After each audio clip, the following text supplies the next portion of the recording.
I drove 36 hours non-stop to be here for my wife, pausing only for coffee, the toilet, and diesel fuel.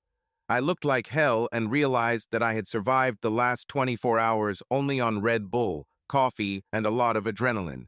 I had to park the truck about a mile away since all the Dallas socialites were attending the event and all nearby parking spaces, including garages, were full. There was a doorman standing near the door who began to detain me even before I approached the door. "Sorry, sir, but this is a black tie event and you are not dressed for the occasion." "You mean I can't get in while dressed as a cowboy?" "Not like you are now, and especially not without an invitation." "Do you know who is being honored there?" "Yes, of course, this is Ann Jones. Do you know her?" "Actually, yes, I do. Ann and I have been married for 35 years. "Well, even though you're the Pope, you can't come in without proper attire." I turned around and walked away. I knew there had to be a loading dock somewhere with an open door. I walked around the back of the building and found the loading dock, but all the doors were locked. There was a delivery bell, and I pressed it, several times in fact, before anyone answered. I told the man who answered the door that I had a special delivery for Ann Jones, who was being honored. In fact, it was like that, in the form of a very expensive ring. He shrugged and let me in.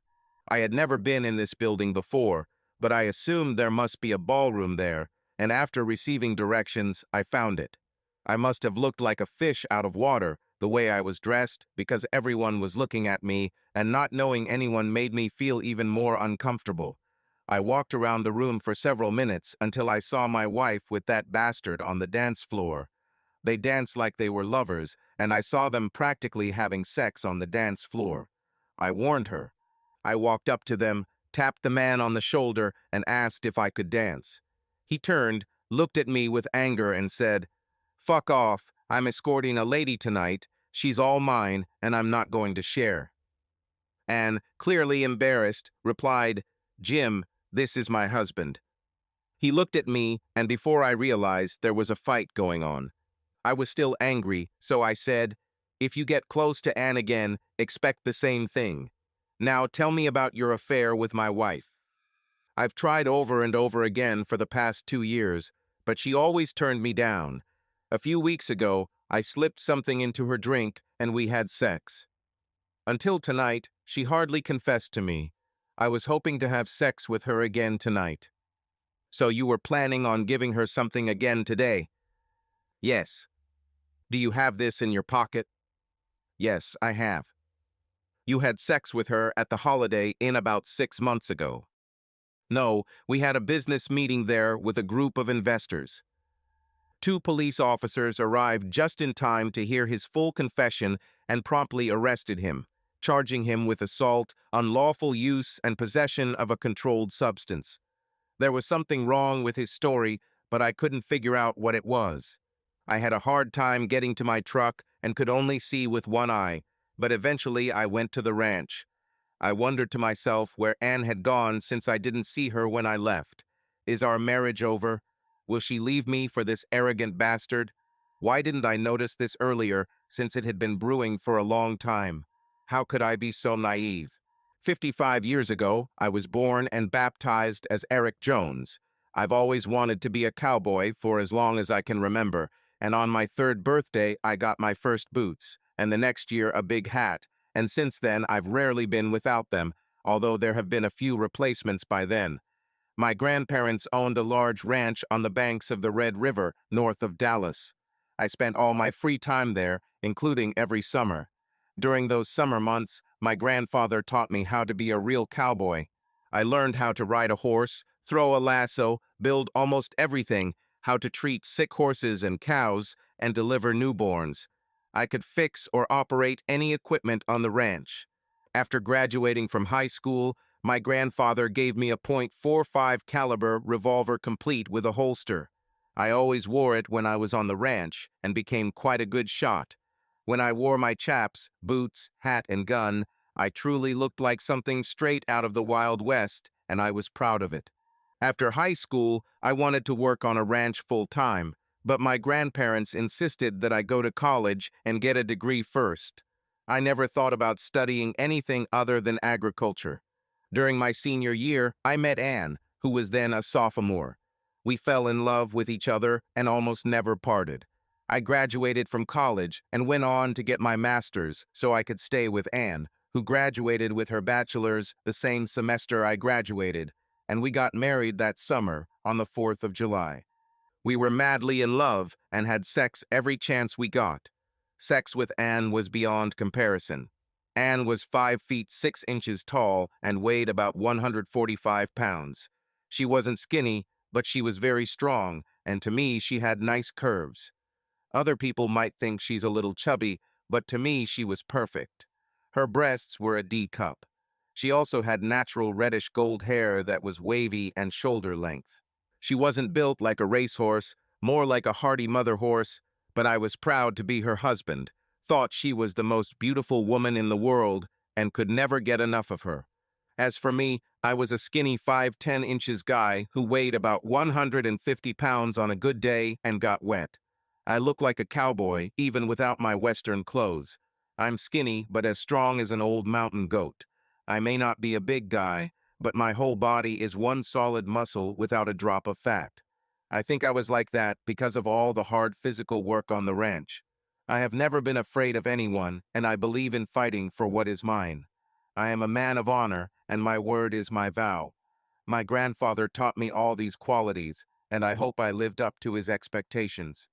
For as long as I can remember, I have always had a reputation of not only being honest, but also absolutely reliable and true to my word. If I said I would do something, I always found a way to fulfill the promise. After our marriage, Anne wanted to live near our parents, who live in Plano, a suburb of Dallas, so we found a house near them. I applied to several schools in the area and was hired as an agriculture teacher in McKinney, which is a little north of Plano. I could easily commute to work on I-75. Over the next few years, we had a daughter, then a son, after which I had the procedure. With parents living so close, our children lacked for nothing and were not deprived of attention. When both children were in school, Anne decided she wanted to use her business degree to go into the workforce and was hired by a large international bank in Plano. Her first position was as a customer service consultant. When I turned 30 and Anne turned 28, an important event happened in our lives. My beloved grandparents died in a car accident. I was terrified of what could happen to the ranch because my parents were never interested in it, so I assumed it might be sold. I was asked to be present at the reading of the will, and to my surprise, I learned that they left me the entire ranch, over 2,000 acres, including all the livestock, buildings, and equipment. I was completely stunned. At that time, the ranch was valued at over $2 million, and I had to pay over $200,000 in taxes. I had enough money in my retirement fund to cover expenses, but the only way to use that money was to take out a loan, which is what I did. To lower my monthly payments, I spread out my payments over 20 years, which would take almost the entire time until I retired to pay off this debt. The monthly payment puts a strain on our modest income. The next few years passed quickly, but they were difficult years. The ranch was not in the best condition and had become a significant strain on our resources. Anne and I spent most of our free time working on the ranch. We had a huge meadow of Bermuda brome grass, so we fertilized it heavily, and after a rainy spring, we had enough hay to sell. We had various equipment that we got from the ranch, including 2 balers and several tractors in varying states of disrepair. We worked on this equipment for a month, and then Anne and I mowed the entire meadow, collected it, and baled the hay. We both drove tractors and worked long days before finishing the job. I immediately sold half of the hay, which brought in enough money to last us a year on the ranch. We were lucky with the weather, and there were rains in the summer, so we were able to prepare summer hay. This, plus leftover hay from the first cut, was sold in January to large ranches in Montana and Wyoming. I didn't have to do the transportation because the ranches were so desperate for hay that they sent the trucks themselves. We already had enough money to keep the ranch running for a year, so we used the second income from the hay to improve the ranch. Anne has been by my side throughout this time and has never been afraid to take on her share of the work. We both loved working on the ranch and dreamed of building a beautiful home overlooking a large lake. We had to economize and save for a living, but neither of us ever complained. We both wanted to wait until the kids were out of college before moving to the ranch permanently, then we could retire and just work on the ranch. Looking back, these were the happiest years of our marriage. After that year, things became much easier for many reasons. I wrote 2 books on agriculture for college students, and they were accepted throughout the country by every college that had an agriculture program. With the proceeds from the books, we bought a beautiful house in Plano and used the remaining funds to improve the ranch. I also received annual book royalties. We also received income from a major oil company that leased our ranch for oil production, and that income was in the 6 figures. There would also be an additional royalty if they ever started drilling and found oil wells. Anne was getting promotion after promotion at the bank, and I was still teaching high school when I received an offer from one of the large colleges in the Dallas area to become a professor, still teaching agriculture. The salary attracted me, but the main thing was that I only had to work 4 days a week, from Monday to Thursday. Besides office hours, I only had to teach a couple of classes a day. During these days, I worked on my doctorate, which took me 2 years, and then I became Dr. Jones. The ranch was starting to pay off, but I desperately needed help. We had a one-man job to maintain our large lawn, and that man was a Mexican immigrant who barely made enough to make ends meet and had no work in the winter. I became friends with him, and since I needed help on the ranch, I offered him a full-time job. I bought 2 mobile homes that were foreclosures and suggested that Miguel's family move into one of them near a small grove of trees overlooking one of the many lakes on the ranch. The second one was used by Anne and I when we stayed overnight at the ranch. The immigrant's name was Miguel, and he and his wife, Maria, began working for us full-time. They were absolutely reliable, and I relied on them to take care of the ranch when I wasn't there. Both became loyal, devoted, and close friends to both Anne and me. They now had a home that was much nicer than the one they had lived in before, and they also had the added benefit of growing their own food in a large garden and being able to raise their own meat for the freezer. Texas has an open season on wild hogs, which pose a huge threat to farmers and ranchers and can destroy hay fields in just a few days. Miguel and I often caught them in traps. We donated meat to the homeless in Dallas, but sometimes he left one for food, and there was always pork in their refrigerator and freezer. Every year it became easier and easier. Both of our children earned degrees and were now married and starting their own families. Anne and I had invested a huge amount of time and money into the ranch, but it was now starting to generate significant income. We were very comfortable financially, and I was ready to retire and work on the ranch full-time, but Anne wanted to keep working. This became a constant source of arguments, one of the few disagreements in our marriage that I can remember. We agreed early on in our marriage that we would retire around age 50, build a home on the ranch, and live there full-time. Anne, 2 years ago, was promoted to executive vice president with the full benefits that came with that position. In addition to her responsibilities at the bank, she was also responsible for helping organize and participate in various charitable events in Dallas. Her salary almost tripled. She often stayed late at work, especially on Friday evenings, after she had to attend various social events. She always looked like $1 million. Her outfits, hairstyle, makeup, and manicure were always impeccable. I lusted after her, but often she showed no interest. Before the promotion, we had sex 3 to 4 times a week. Now, if I was lucky, and I mean lucky, sex was 3 times a month, usually on a Sunday, and even then she seemed uninterested. I tried to talk to Anne, but she just brushed me off. About 6 months ago, I left work early to surprise my wife and invite her to lunch, but when I walked into the bank, my wife was talking to an older man in the lobby. I approached her and immediately noticed her loving state. She also behaved strangely, almost girlishly. Then I realized that she was shamelessly flirting with this man. I walked up to them and introduced myself, and my wife asked what brought me to the bank. I told her that I wanted to surprise her and invite her to dinner. She couldn't look me in the eyes and simply replied that she couldn't today because she had other plans. I asked if they could be moved or changed, and her answer was no. At this point, I apologized for interfering with her and her plans. She could not stand still and was very nervous. As I walked away, I thought to myself that I had never seen her act like that, even with me.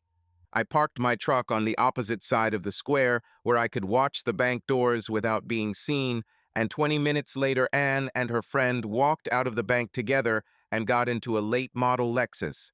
I sent her a message. "What the hell is going on?" I didn't expect an answer, but after a second she replied, "I don't know what you're talking about." I replied, "You refused to have lunch with your husband, but found time to go with your lover. I saw how you were when you were at the bank." After a minute, she replied, "Sorry, but this is a business lunch. I hope you enjoy sex, especially since I'm not getting it from you. Maybe you're better off with this guy than with me. Maybe you shouldn't come home." She didn't answer, and returned home that night, and all my attempts to talk to her about this dinner were met with the words, "Not now," or "later." Of course, later never came. I became cold towards her. I wanted her to feel my pain, but she didn't react at all. I began to answer her questions sharply and often in an angry tone. She was so absorbed in her world that she didn't pay attention or react. She just acted like everything was normal. On Friday mornings, I would go to the ranch and not return until Sunday evening. I always asked Anne if she would go with me, and she always had an excuse not to go, even if there was no charity event planned. A little over a month ago, I officially retired. My university threw a big party for the occasion, and I begged Anne to come with me, but she said she had to attend a charity event that same night. I was in a lot of pain, and I told her about it, but again, she didn't react. I was really upset with Anne and told her that her lover was more important than me. I was ready to leave then, and in hindsight, maybe I should have done so. After that, I became even colder. I wasn't a good housekeeper, not that Anne cared because she was never home. Finally, I told her I was moving to the ranch full-time, and we agreed that she would come over on the weekends.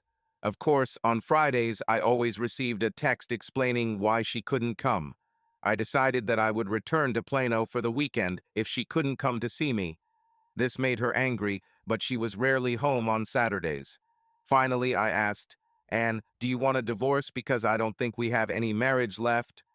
After these words, I handed her the divorce papers, which only needed to be signed.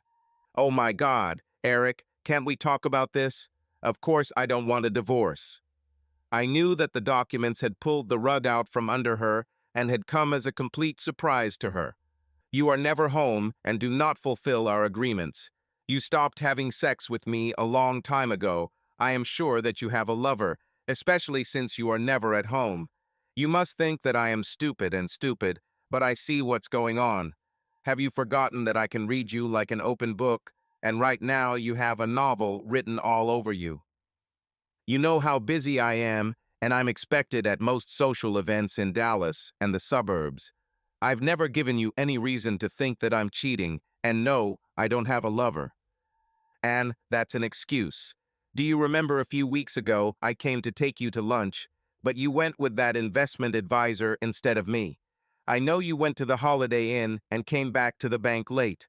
Luncheons don't last 3 hours.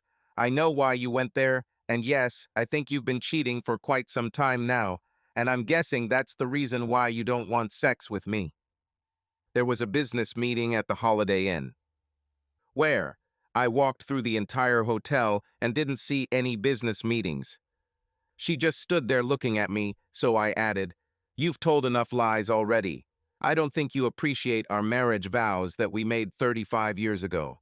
You can do what you want because I'm moving to the ranch. It's obvious that you don't want to be around me, but I'll tell you this. If you bring that bastard into this house and sleep with him here, you may already have done so, for all I know. I have strong views on infidelity and betrayal. I am just one step away from kicking you out and filing for divorce. I have already signed the divorce papers, and the next step is filing them, and you will not come out of the divorce unscathed as I am.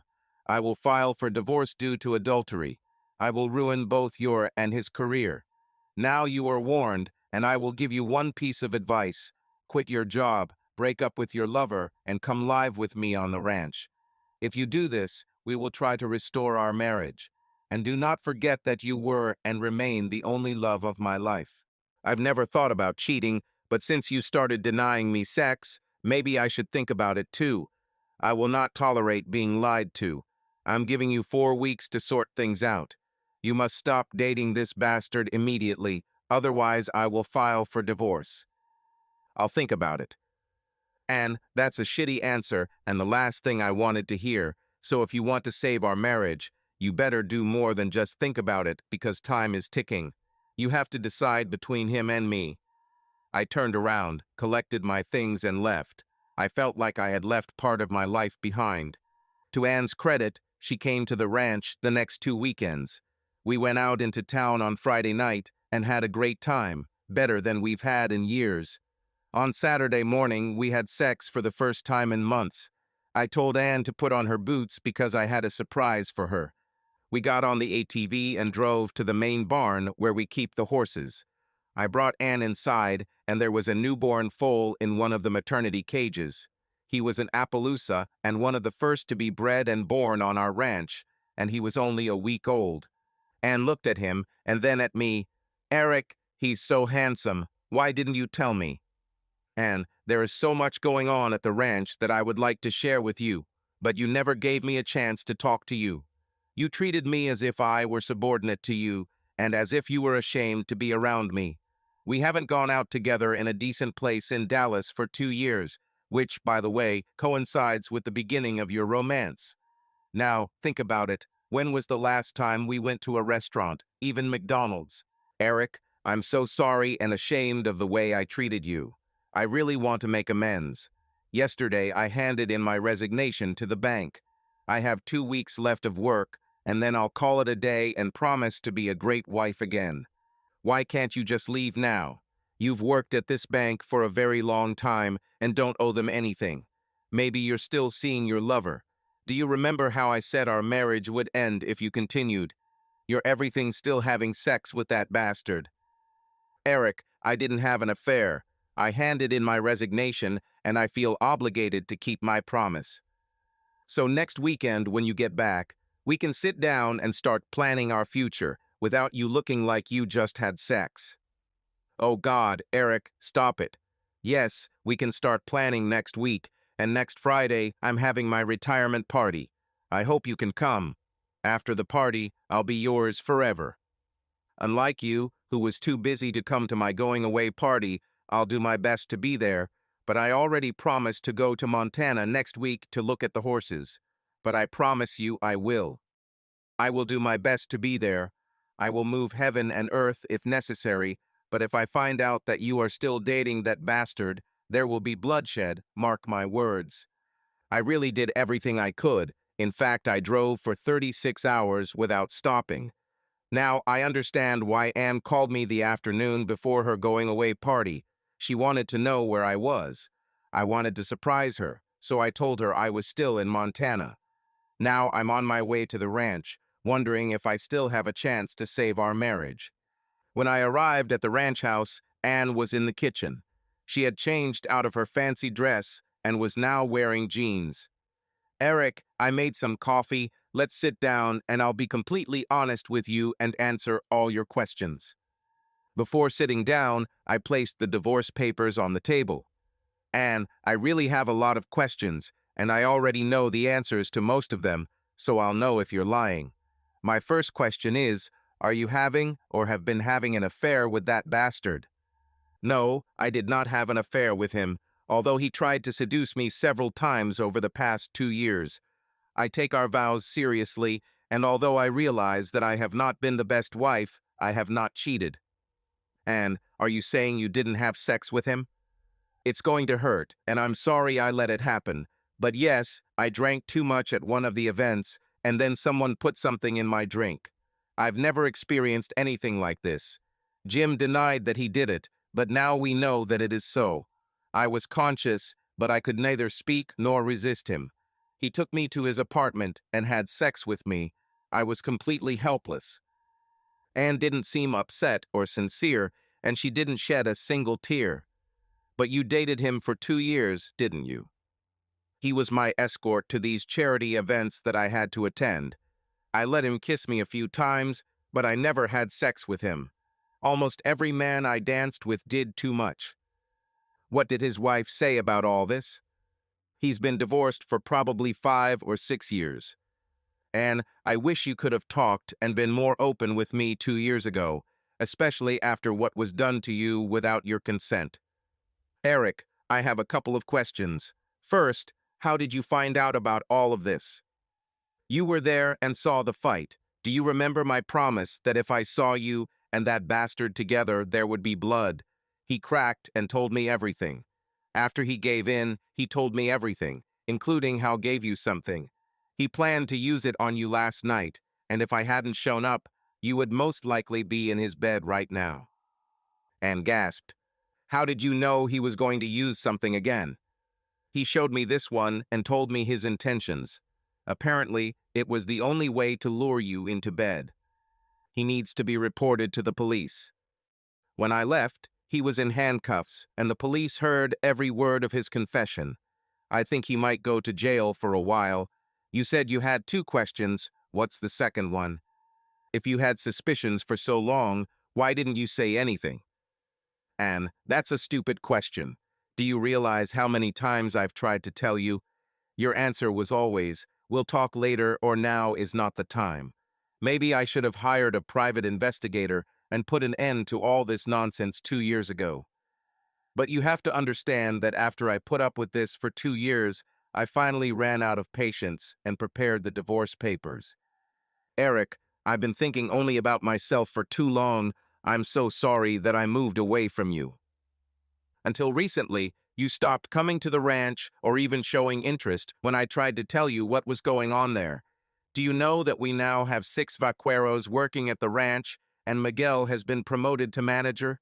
We have 2 vaqueros who are exclusively engaged in caring for horses, and we have more than 50 of them. We now breed and raise horses, and not just Appaloosa. We have more than 100 head of purebred Charolais cattle and more than 200 head of purebred Black Angus. Items, including livestock, that all men, including me, carry weapons 24/7. We are all concerned about the possibility of theft. We always have a walkie-talkie with us, and we can call for help in any part of the ranch in a matter of minutes. We carry guns because I arranged for all men to have a concealed carry license. I lifted my shirt to show her my 9mm pistol. We have 4 active oil wells on the ranch that generate over $100,000 a month. Last year, the ranch generated over $2 million in net income. I didn't see it on our tax return. No, we have an auditor who does taxes, and all you do is sign papers when she's done, without checking the forms. We've been able to write off most of this money as business expenses. We have new fences, new barns, and updated tractors and equipment. I even bought trucks for all the employees, and each of them has an ATV. This year, I think we will increase our profits by a third. It's a shame I didn't pay more attention to the ranch instead of participating in all these charity events. Do you know that the only time you invited me to one of your events since you got promoted was to your going-away party? And even then you knew I was going to be in Montana, but I told you that I'll do my best to be there. You probably didn't believe me. Did you forget that if I made a promise, I keep it, no matter the circumstances? I drove non-stop for 36 hours to be at your party, and even then, I was late. The doorman didn't let me in because of the way I was dressed, so I had to sneak out the back door after I almost killed myself to get to your going-away party. I guess you weren't expecting me. Yesterday you were in Montana, and today you're here. It's almost impossible, so no, I wasn't expecting you. I called you before the party, and you said you were still in Montana. I don't understand how you can travel that distance so fast. Anne paused before continuing. I'm sorry I didn't let you be a part of the life I found myself in. I went from a beer-drinking cowgirl to a champagne-drinking socialite. I didn't think you'd feel comfortable in a tuxedo and black tie. Now I realize that I was wrong. I guess I was so caught up in my own world that I forgot what kind of person you are. That's one of the things that attracted me to you. Were you embarrassed, disappointed, or pleased that I interrupted your little party today? You looked very comfortable in Jim's arms, and I think if I hadn't shown up, you would have slept with him. Probably by now. You saved me tonight. Jim claimed someone else put something on me last time, but now I see what a conniving bastard he is. Tonight was the first time I've seen him since I handed in my resignation. Why did you let him accompany you to so many events over the past 2 years and again today? There are many reasons for this. Jim is not only handsome, but also charming. He looked great when he walked next to me and made me feel younger and more beautiful. He is rich and took me to the best places in Dallas and always looked perfect.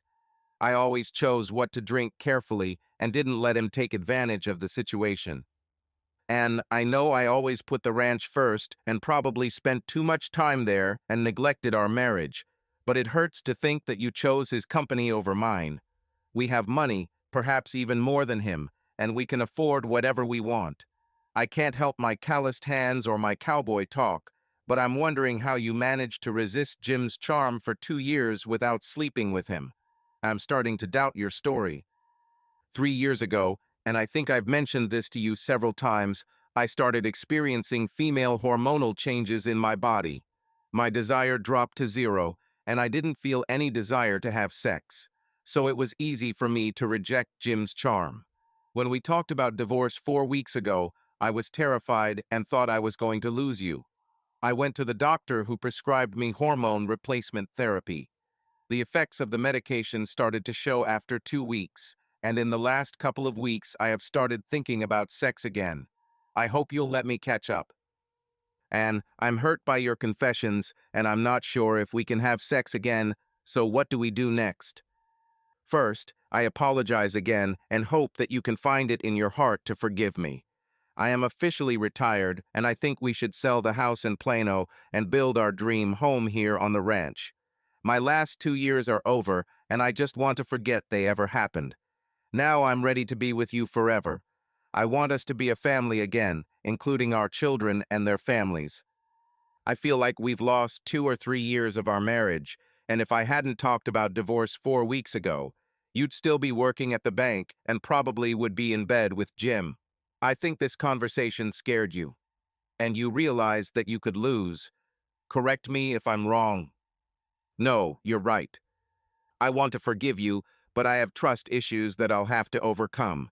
I'll worry every time you go to Dallas that you're dating that bastard. He could get 6 months in jail or less, or he might just be fined. What will you do when he writes or calls you? By the way, can I look at your phone? Anne unlocked the phone and handed it to me. There were dozens of messages from Jim begging her to forgive him, and a few reminding her how great the sex had been that morning. Anne's only response was that he took advantage of her, and because of this, she cannot forgive him. I also saw that they exchanged calls several times. Anne, your messages are quite appropriate, but can you explain the calls from him to you? I think he's obsessed with me and won't leave me alone. Why did you call him? Don't you feel like having sex with him again? The last few weeks have been really hard for me. I think about sex all the time. There have been a few times when I've been so excited that I would sleep with anyone. So yes, I thought about that sex with Jim, but only in my fantasies. I didn't give in to these thoughts. Now I'm here with you and Jim won't be able to get me here. I realized that throughout the conversation, Anne often avoided answering my questions directly, instead discussing other aspects of our relationship. That was enough for me, and I said, "We can continue the conversation tomorrow, but now." I extended my hand to Anne and said, "Let's go to bed, it's high time." That night we slept in the same bed, but there was no sex. The next morning I woke up and Anne initiated sex. However, I wondered if this was some kind of redemptive sex or an attempt to ease her guilt.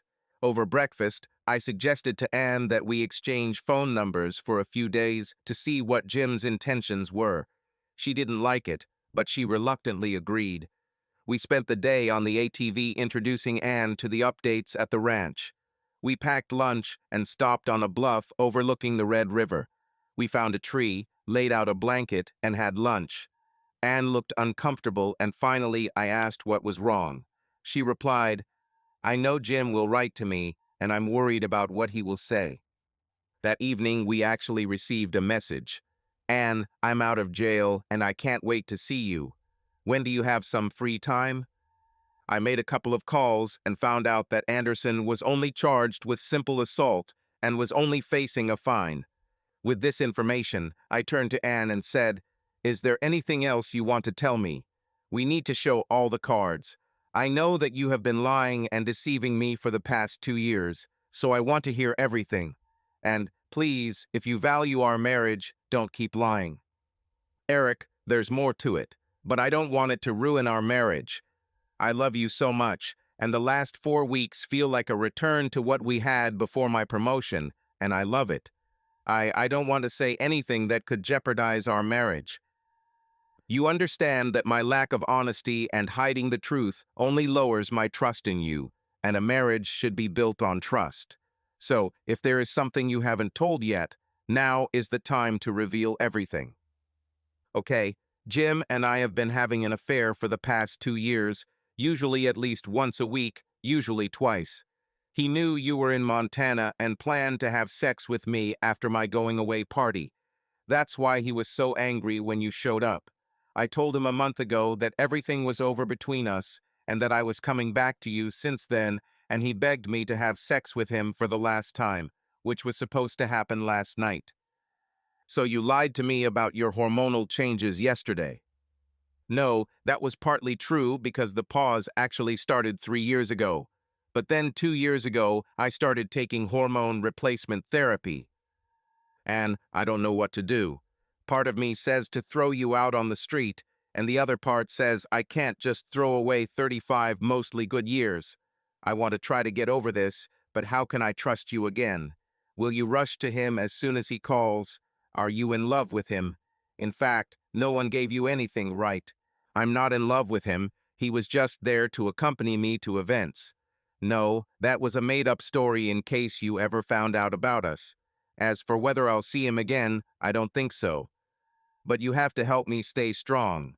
I'm afraid to be alone because I'm afraid of him."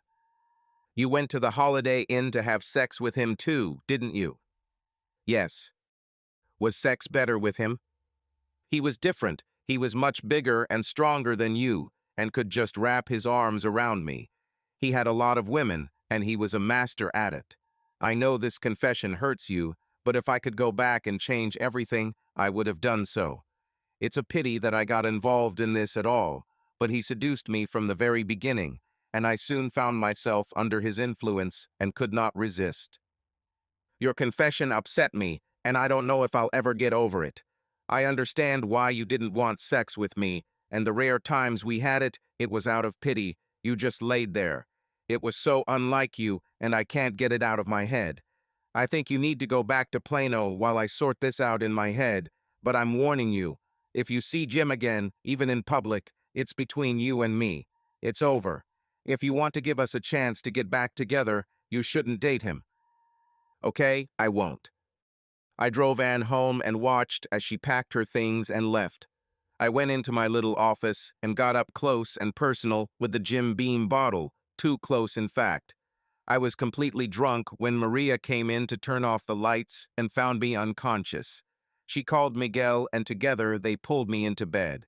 They became not just employees, but close friends. The next morning I was very hungover, but I had work to do, so I contacted my lawyer, Tom Smith, and asked him to prepare the paperwork to formally begin divorce proceedings from Anne. Tom asked if I wanted Anne to be notified immediately, and I said I didn't know what I wanted, but asked him to prepare the paperwork and deliver it to me.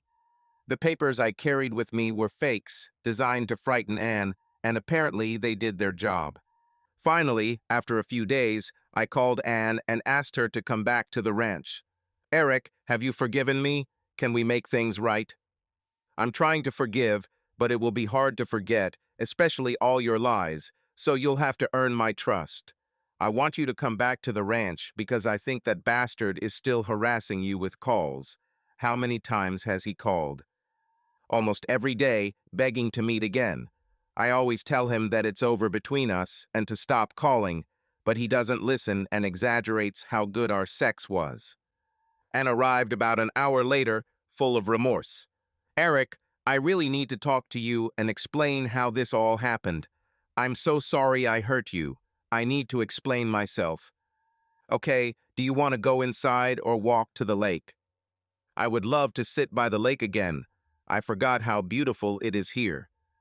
By then, it was almost midnight, but the moon reflecting on the lake created a magical atmosphere.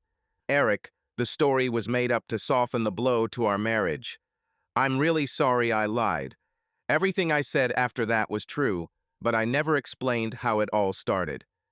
Okay, Anne, tell me what really happened. I didn't know Jim until a few weeks after I got my promotion. I was sitting in a cafe next to the bank, and he asked to sit next to me.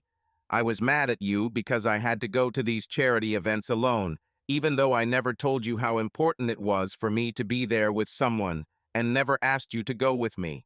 I felt that you did not want to go with me, and that the ranch was more important to you than me. Then Jim offered to accompany me, my escort, and we had a great time, but we didn't have sex right away. We went to a few events, and he danced with me at all of them.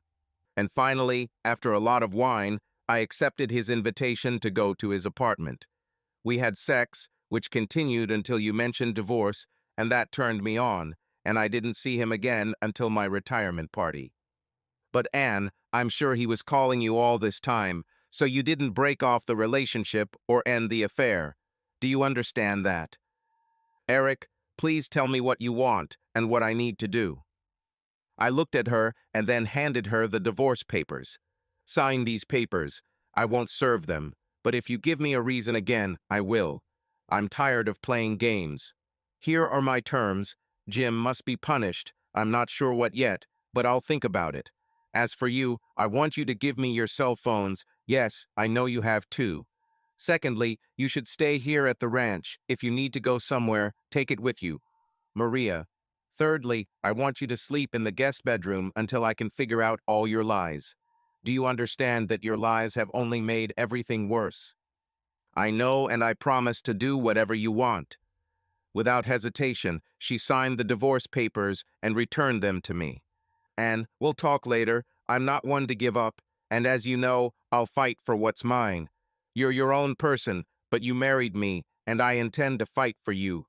Even if we end up getting divorced, please go to bed, and I'll be back in an hour. I need to talk to Miguel. Hola, Miguel, how are you? I'm fine, thank you. What brings you to me? I need to talk to you about something very personal, and I want your opinion. I told Miguel the whole story, holding nothing back. Then he asked what I wanted to do. I wanted Jim Anderson to feel pain, but I didn't know how to make it happen. Miguel suggested that some of his friends in Dallas give Anderson a little beating. I said I'd think about it, but it's not exactly what I wanted. I thanked Miguel for listening to my problems and headed home. As I walked the half-mile home, I ran through several scenarios in my head related to my marriage to Anne. First, I still loved her, but I couldn't trust her and wondered if we could ever get over her lies and cheating and be real spouses again. Can I stay married to someone I can't trust and who is a serial liar? Anne had been intimate with Anderson for almost 2 years when she should have been intimate only with me, and I couldn't get the thought out of my head. I then considered my options for divorcing her. Texas is a no-fault state, and we would have to split everything equally. I would lose part of the ranch to Anne, and in order to keep the ranch intact, I would have to buy out her share. The ranch, with oil and cattle income included, was now worth more than $20 million. I wouldn't be able to raise half that amount, and a loan of that size would put me in debt forever. Should I stay married or divorce Anne and lose half of the ranch? The ranch had been in our family for over 100 years, and I was determined not to give up any part of it. I also wondered if I could live without Anne in my life. Would my life be better without her or better with her, knowing that she betrayed our marriage for so long? My only real option was to stay married to Anne, although I understood that we didn't have to live together to stay married.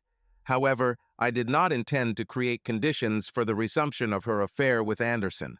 She will stay with me, but not in my bed. I also needed to find a way to get even with Jim Anderson and then work with Anne to repair our marriage.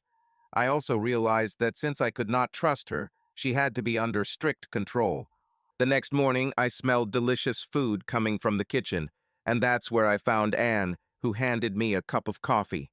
Anne, you can get used to it. I've eaten too many burgers and microwaved meals in the last 2 years, but sometimes Maria helps out and brings me a casserole. Have you thought about our conversation? Do you want to stay married to me, or do you want to get a divorce? Eric, I'm so sorry for my mistakes over the past 2 years. If I haven't ruined everything already, I want to stay married to you. I want to build our home that we've always dreamed of and see our grandchildren on the weekends. I know that in the last 2 years I have not been very involved in the life of the ranch, but I have been around for more than 30 years. We both worked hard, and the ranch became what it is today, thanks to our work. This is my place, here with you and more. No one else. Thank you, Anne. There is no one I would rather share my life with, and I was hoping this would be your answer. However, I still have problems with forgiveness, and you will need to be patient with me. But for now, let's eat, because I'm starving. We spent a relaxed day just staying in the house and talking, but there was no mention of her affair or lover. After dinner, I took her to the master bedroom and started undressing her. I sat there admiring her beauty. She hasn't changed much since the day we got married. Eric, are you sure this is what you want? And I know we had sex a few days ago, but I didn't know then how involved you were in this affair.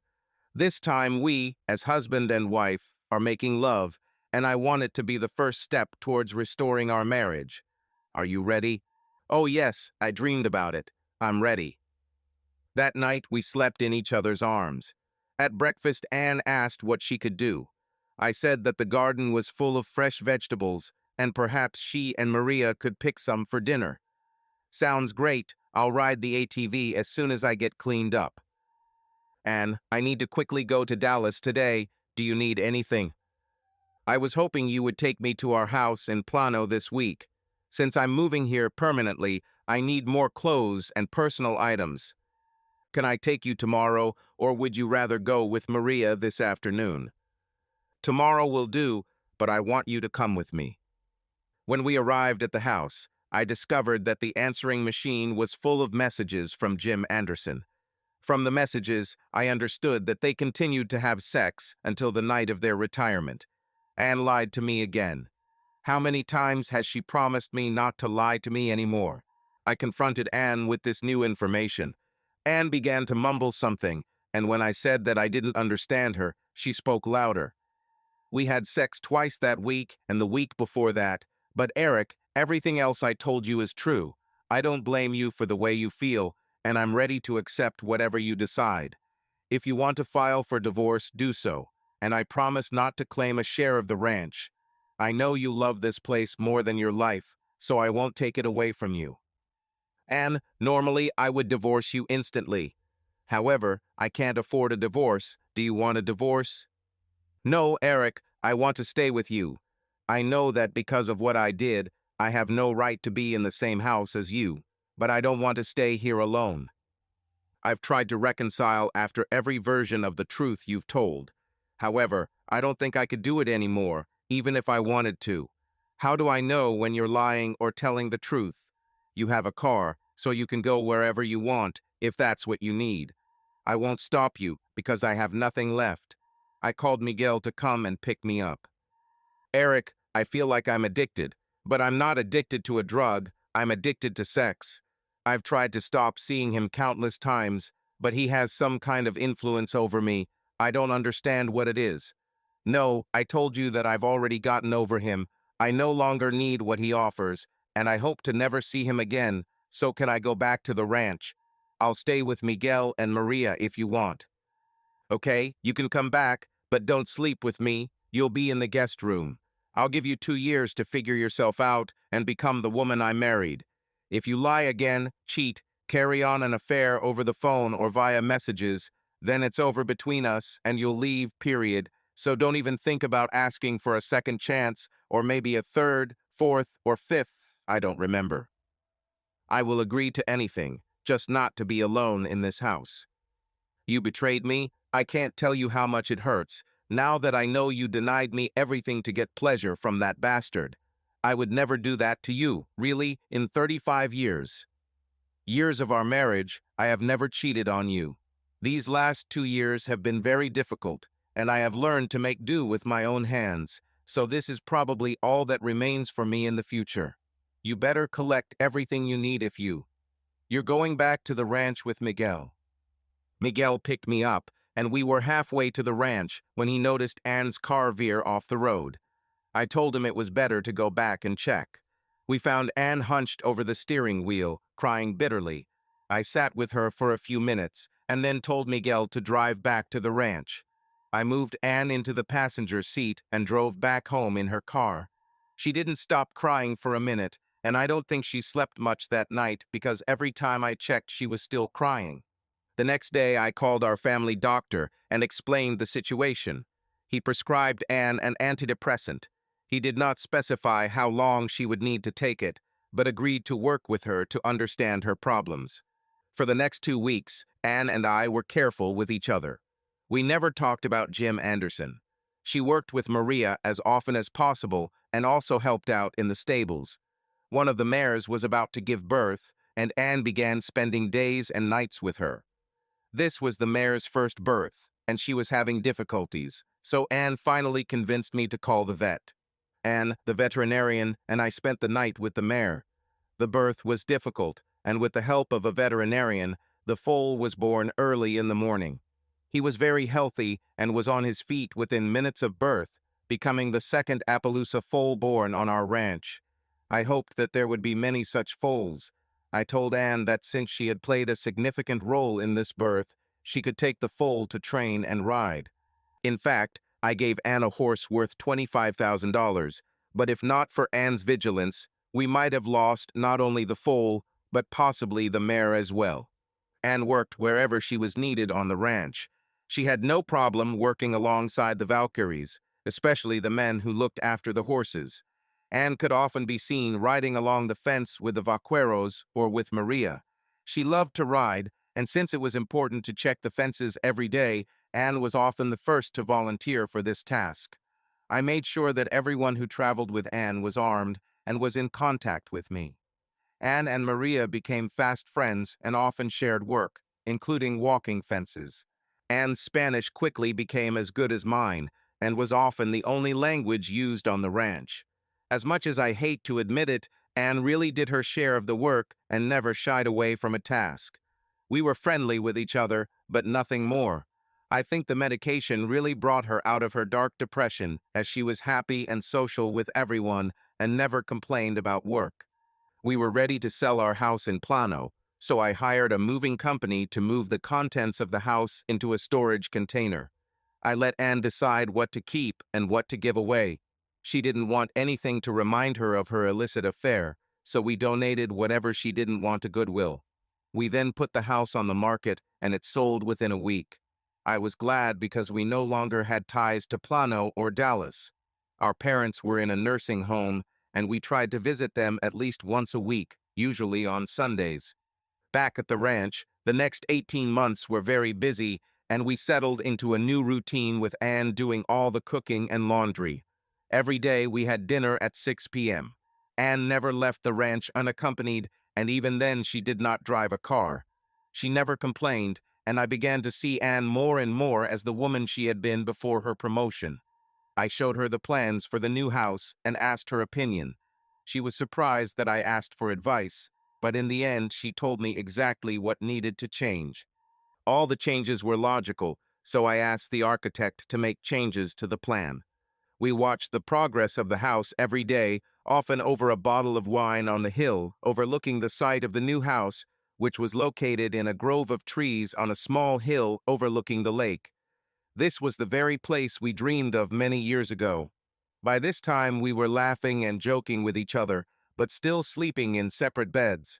Almost 2 years after Anne returned to the ranch, Our new home was finally finished, and we began buying new furniture and getting the house ready for living.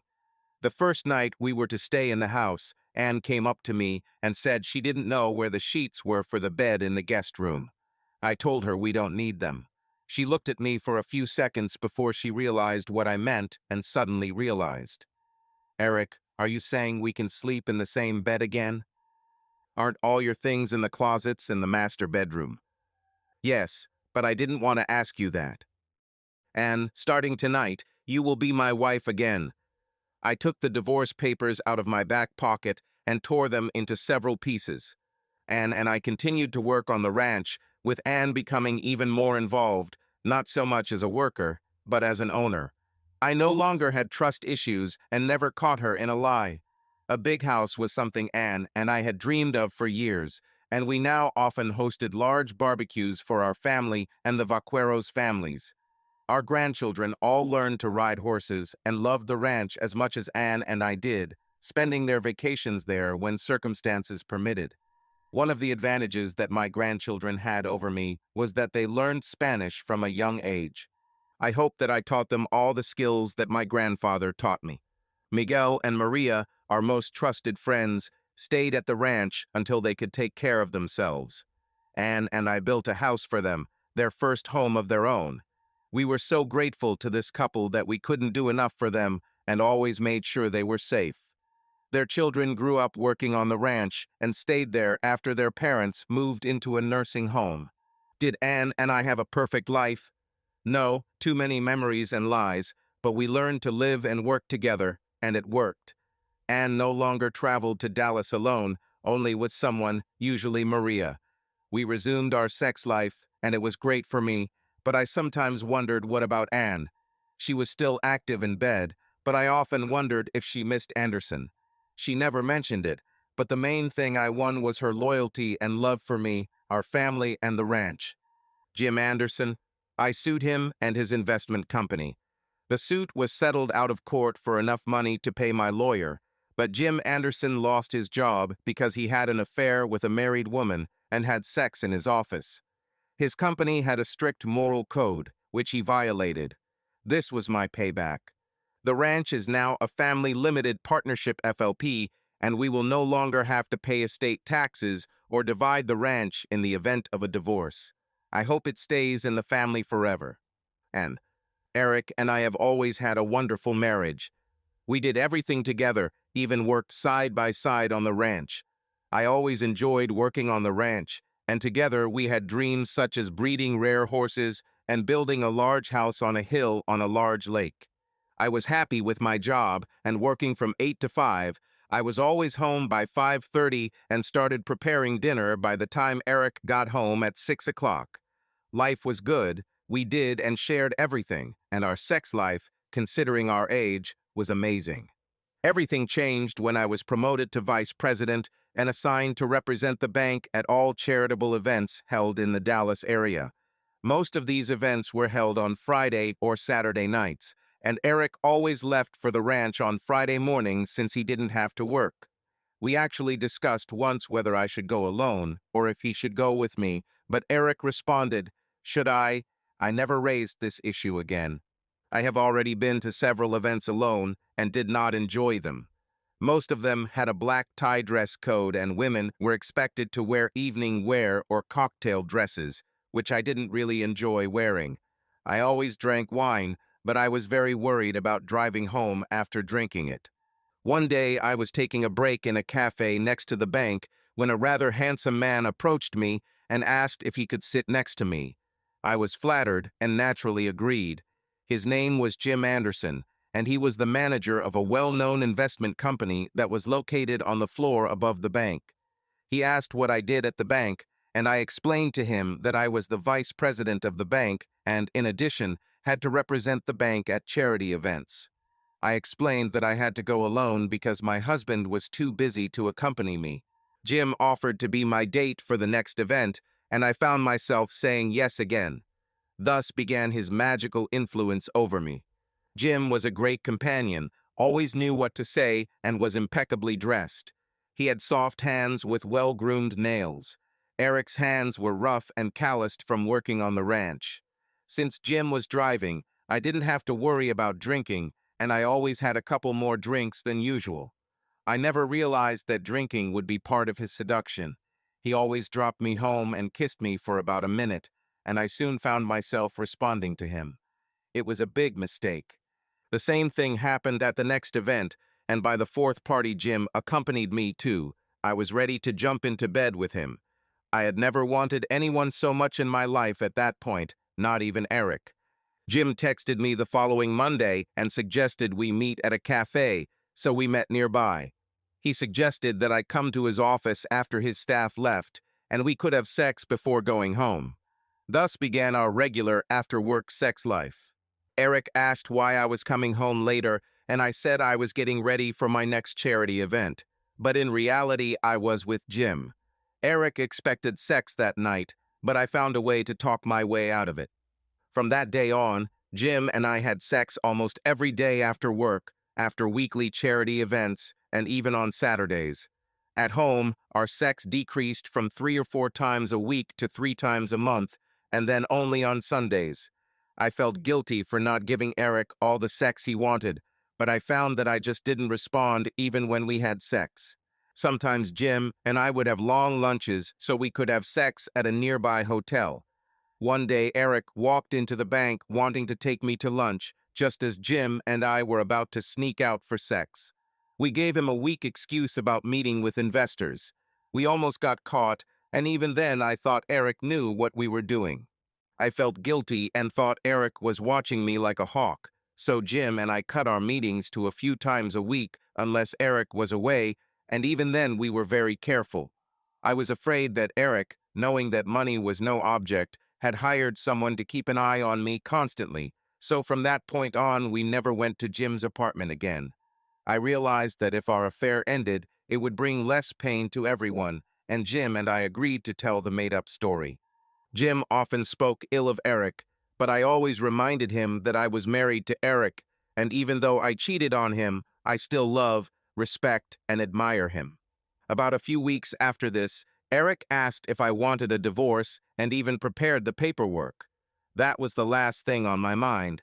I was shocked, and from that moment my relationship with Jim began to fall apart. Of course, I didn't want a divorce, but I felt that Eric knew more than he was saying. After that, I became even more nervous about sex with Jim, and we cut our dates even further. My mistake was to continue dating Jim until my retirement party. It all came to a head on the night of my retirement. Eric was supposed to be in Montana, and I never in my life thought he would show up.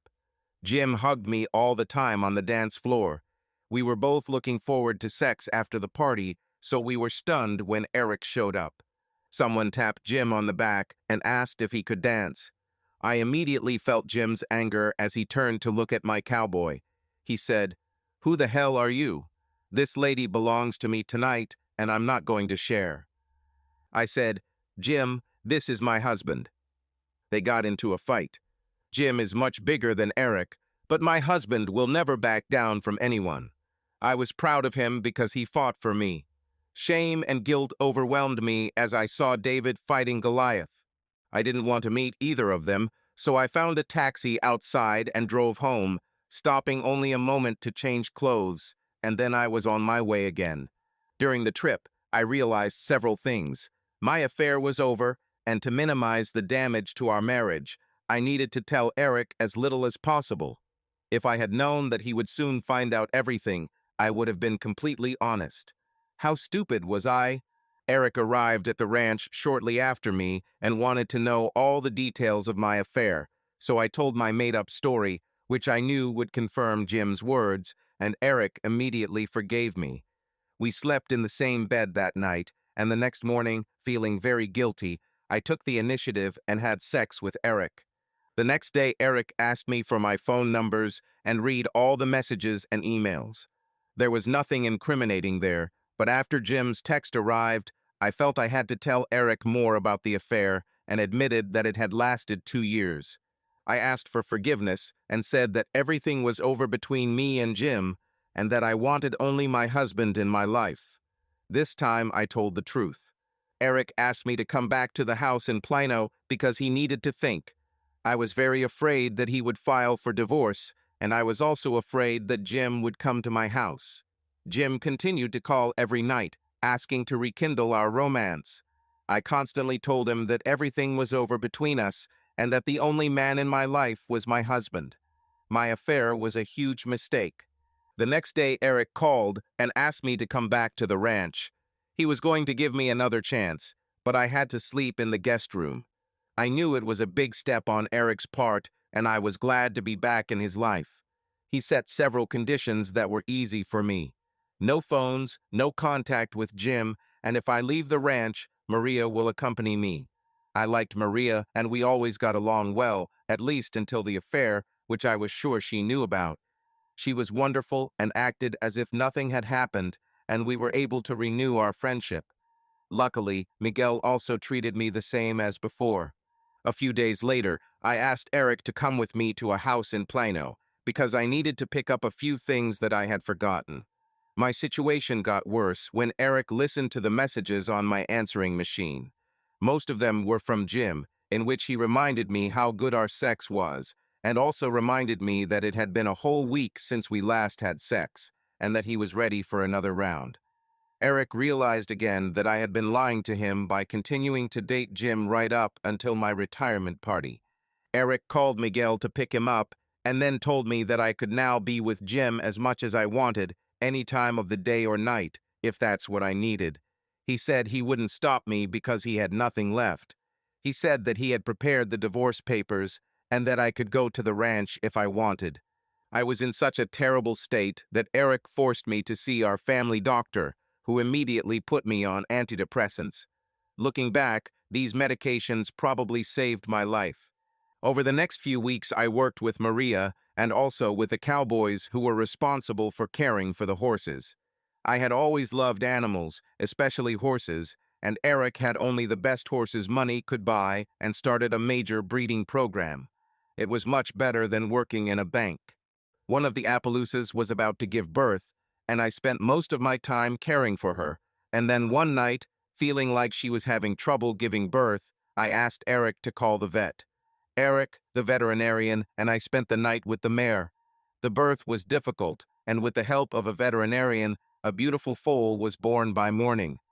This was the second Appaloosa foal born on our ranch. I immediately fell in love with this colt, and Eric then told me that since I had played a significant role in his birth, he would be mine to raise, train, and ride. I gave him a huge hug and thanked him.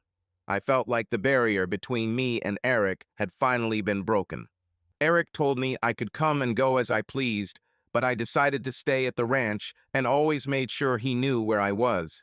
I spent most of my days with Maria or Miguel, riding fences or working with horses, but my favorite task was caring for newborns. All ranch workers always carried a walkie-talkie with them to be in touch with each other, even in the most remote corners of the ranch. I asked Eric if I could also have a walkie-talkie so that I would never be out of contact with him, and he agreed, but said that I should also carry a weapon. I didn't like it, but all the other workers were wearing it, so I agreed. We had millions of dollars invested in horses, not to mention other livestock, so everyone was always on guard against thieves and cattle snatchers. We have always dreamed of a house overlooking a large lake. Eric hired an architect to draw the plans, and one evening over a bottle of wine, Eric showed me the plans and asked my opinion. We studied them for more than an hour, and he felt that I wanted to change something but was embarrassed to say. Finally, he said, "I know you want to change something, so please tell me before I give the plans to the builder." Eric, I'm not sure if you really want my opinion or if you're just being polite by showing me the plans. And, for God's sake, if I didn't value your opinion, I wouldn't be asking. Last time I checked, we're still married. Okay, I'd like a double sub-zero refrigerator, a double sub-zero gas range, a pizza oven, and an under-counter wine refrigerator. I also want a farm table big enough for the whole family. That would mean doubling the size of the kitchen and making it bigger. Closet. I also want the bedroom to double in size with a gas fireplace and large dressing rooms for both of us. The bathroom also needs to be enlarged to accommodate a jacuzzi. You'll get this. Is there anything else? I know you're going to put in a pool, but is it possible to have a huge patio with a fireplace, a wood-burning pizza oven, and also a jacuzzi? I'll add everything you asked for. Sometimes I need a woman's perspective on things, and you always give good advice and have great taste. Do you want to keep the furniture from our old house or buy new ones? Is it possible to have a mixture of both? I'd like to keep our dining room furniture and kitchenware, but that's it. Eric, I hope you don't mind me saying this, but I don't want anything that reminds me of those 2 years. I want to leave these memories behind and don't want anything that could bring them back, so buying new things will be like starting a new life. That suits me too. The less said about it, the better. We arranged for the items we wanted to keep from the house in Plano to be transported. They all fit into a storage container, and then we called Goodwill, who happily came and boxed up the remaining items. We hired professionals to clean the house and then put it on the market. To our surprise, the house sold within a week. Eric and I continued our journey towards reconciliation. I worked hard every day and rarely left the ranch. If I needed to leave the ranch, Maria always accompanied me.